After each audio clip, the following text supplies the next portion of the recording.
Hello all, welcome back to my channel. ఒక్కొక్కరికి ఒక్కొక్క comfort food అనేది ఉంటుంది కదండి. నాకైతే కంఫర్ట్ ఫుడ్ అంటే అదేనండి పోహా. అండ్ కొంతమంది అటుకులతో చేసే ఉప్మా అంటారు.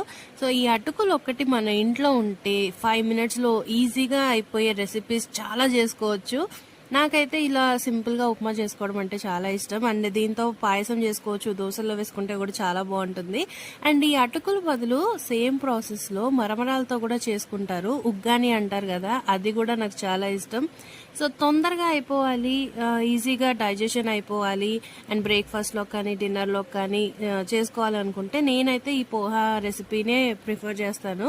సో మీకు చాలా ఇష్టమైన రెసిపీ ఏంటి, క్విక్ గా అయిపోయే రెసిపీస్ ఏంటి, కామెంట్ సెక్షన్ లో కామెంట్ పెట్టండి.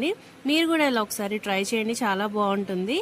ఐ హోప్ ఈ వీడియోని మీకు నచ్చింది అనుకుంటున్నాను. నచ్చినట్లయితే లైక్ చేయండి, మన ఛానల్ని సబ్స్క్రైబ్ చేసుకోవడం మాత్రం మర్చిపోకండి. Bye bye.